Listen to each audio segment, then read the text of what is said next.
Karena ada yang mimpin kan? Ini bedanya berjamaah tidak berjamaah. Ada yang mimpin. Yang mimpinnya berapa orang, Pak? Satu. Itu yang sholat dari bagian baca madhab kan? Lihat ketika ibadah haji, semua umat Islam seluruh dunia berkumpul di waktu yang sama, di tempat yang sama, menyembah Tuhan yang sama. Ketika sholat berjamaah, apakah imamnya dari negara masing-masing? Tidak kan? Satu orang. Itu fungsi ibadah haji, mempersatukan umat Islam seluruh dunia dalam satu sentral komando. Dahsyat kalau kesatuan umat di saat ibadah haji diamalkan ketika kembali ke tanah air. Pintar musuh-musuh Islam, jangan biarkan mereka berjamaah seperti ibadah haji. Maka ketika kembali ke tanah air mereka, kembali ke ormas masing-masing, kembali ke madhab masing-masing. Ini yang terjadi.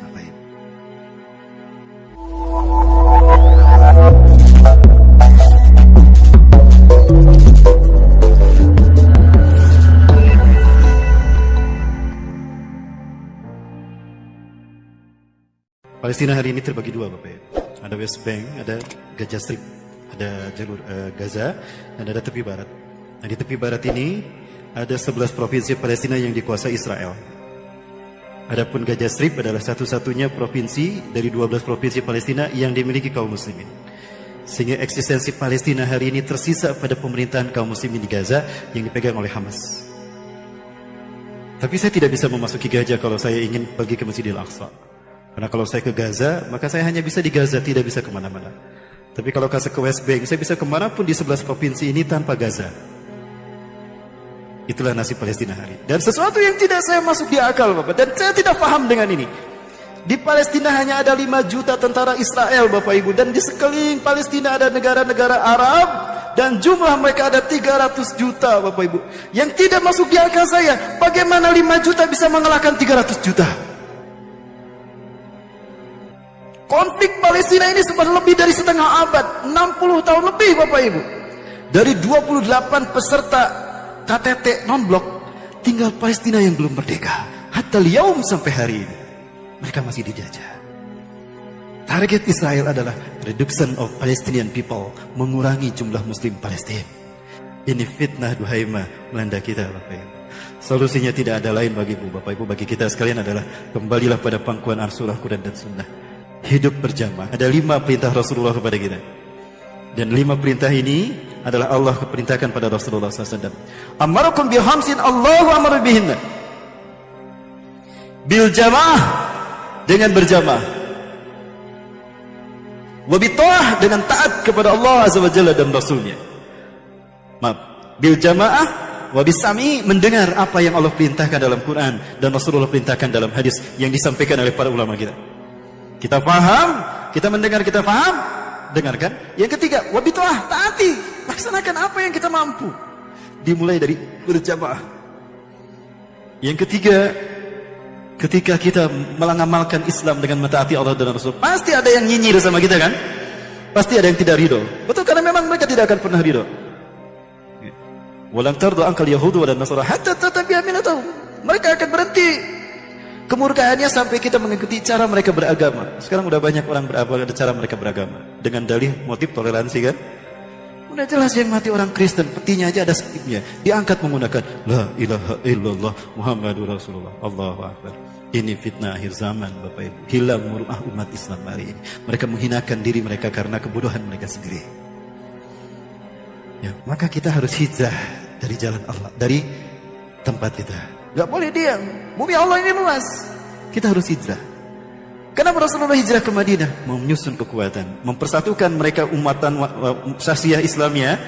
Pribadi-pribadi bertauhid di Mekah muncul, Abu Bakar, Umar, Utsman, Zaid bin Haris, Ammar bin Yasir. Kuat mereka pondasi akidahnya. Satukan mereka di Madinah. Dibentuk ummatan wahidah. Itu fungsi hijrah. Setelah menjadi ummatan wahidah, rebut kembali Mekah. Jihad fisabilillah. Ini 5 solusi bagi kita menghadapi fitnah akhir zaman. Bil jamaah, dengan berjamaah. Bapak Ibu sebentar, hari ini umat Islam berjamaah apa berpecah belah? Saya bertanya dari keyakinan Bapak Ibu, tolong jawab dengan keyakinan juga. Kalau umat Islam berpecah belah berarti tiap kelompok, umat Islam bergolong-golongan ya, berkelompok-kelompok. Tiap kelompok ada nama masing-masing. Baik, nah sekarang sebutkan dengan keras satu saja dari kelompok tadi namanya yang ada di zaman Rasulullah dan para sahabat. Tolong sebutkan dengan keras biar semuanya mendengar. Gak ada kan Bapak Ibu? Lalu kenapa sekarang harus ada? Silakan pelajari di rumah Bapak Ibu. Surat Yusuf ayat ke-40. Merinding saya membaca ayat ini. Allahu Akbar. Allah tidak akan menurunkan ayat ini kalau tidak terjadi zaman kita. A'udzubillahi minasyaitonir rajim.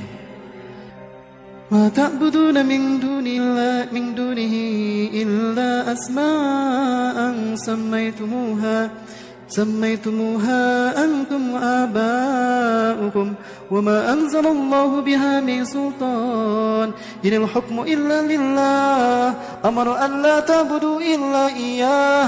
Allah ya.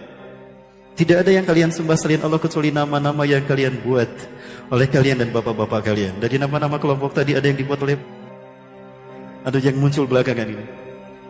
Padahal Allah tidak menurunkan perintah tentang nama-nama itu. Tadi saya tanya, ada nggak di zaman Rasulullah SAW nama-nama tadi? Tidak ada. Lalu kenapa sekarang harus ada, Bapak Ibu? Hati-hati Bapak Ibu. Berpecah belah dalam beragama itu syirik. Quran surat Ar-Rum ayat 31-32. Munibina ilaih wattaquhu wa aqimus salata wa la takunu minal musyrikin. Dengan selalu bertobat kepada Allah. Ayat 30-nya adalah fitrah kita Islam. Agar kita tetap dalam fitrah kita Islam, satu, senantiasa rajin istiqomah bertobat kepada Allah. Bertakwa kepada Allah dan mendirikan sholat. Bapak Ibu, taubat, takwa dan sholat ini perbuatan siapa kalau bukan perbuatan orang muslim? Betul?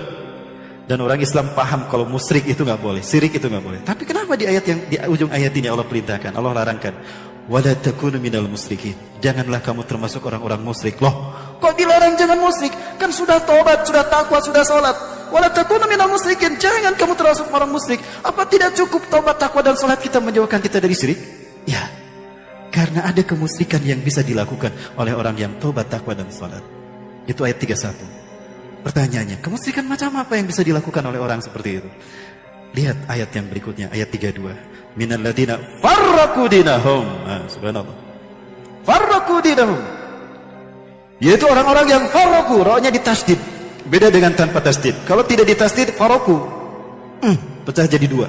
Tapi kalau farraqu, tadi saya tanya, lebih dari 10 kan? Itu orang-orang yang memecah belah agama, mereka menjadi bergolong-golongan. Wa kanu syi'a, dan mereka bergolong-golongan. Kullu hizbin bima ladaihim farihun. Tiap kelompok bangga dengan nama kelompoknya. Tiap kelompok bangga dengan pemimpinnya, bangga dengan jumlah pemimpinnya, jumlah pengikutnya, dan bangga dengan kehebatan ulama-ulamanya. Terasa tidak Bapak Ibu? Ini musyrik Bapak Ibu. Kalau musyrik Allah ampuni tidak? Maka jangan salahkan Allah kalau jumlah kita yang mayoritas tidak membuat kita terlindungi dan kita tetap dibantai. Tunjukkan negara Arab mana yang belum dibantai. Palestina, Suriah, Libanon, Irak, Afghanistan, Uighur, Rohingya, Libya, Tunisia, Yaman. Masya Allah. Bapak Ibu rahmati Allah. Nah ini kita harus berjamaah. Bapak Ibu, besar mana masjid ini dengan Masjid Istiqlal? Saya bertanya dari keyakinan Bapak Ibu. Baik. Masjid Istiqlal itu kapasitasnya 20.000 orang. Ketika aksi 411 saya bertanya kepada DKM-nya, pengurus masjidnya. 21.000 orang. Itu penuh. Andaikan dari sop terdepan sampai luar penuh 21.000 orang. Rapat susunan sop sholat mereka. Dari takbir sampai salam kompak gerakannya sama. Tapi nggak ada yang mimpin satu orang di depan. Bisa disebut berjamaah? Kan jumlahnya banyak Pak, 21.000 orang Pak. Masjid ini kalau sholat subuh berapa orang Pak? 80 orang. Tapi yang 80 orang ini ada yang mimpin satu orang di depan. Idza kabbara fakabbiru, idza amana fa'aminu, idza raka'a farka'u. Ketika yang di depan takbir, yang di belakang takbir. Yang di depan amin, yang di belakang amin. Sampai salam diikuti. Bisa disebut berjamaah? Kenapa? Kan jumlahnya sedikit. Kan butuh pengakuan katanya. Karena ada yang mimpin kan? Ini bedanya berjamaah tidak berjamaah. Ada yang mimpin. Yang mimpinnya berapa orang Pak? Satu. Itu yang sholat dari bagian baca madhab kan? Lihat ketika ibadah haji. Semua umat Islam seluruh dunia berkumpul. Di waktu yang sama. Di tempat yang sama. Menyembah Tuhan yang sama. Ketika sholat berjamaah. Apakah imamnya dari negara masing-masing? Tidak kan? Satu orang. Itu fungsi ibadah haji. Mempersatukan umat Islam seluruh dunia dalam satu sentral komando. Dahsyat kalau kesatuan umat di saat ibadah haji diamalkan ketika kembali ke tanah air. Pintar musuh-musuh Islam. Jangan biarkan mereka berjamaah seperti ibadah haji. Maka ketika kembali ke tanah air mereka, kembali ke ormas masing-masing, kembali ke madhab masing-masing. Ini yang terjadi Bapak Ibu. Quran surat Al-Hasr ayat ke-14. La yuqatilunakum jami'an. Mereka tidak akan memerangi kalian kalau kalian bersatu padu. Ila fiqwal muhasnah, kecuali pada benteng-benteng teritorial.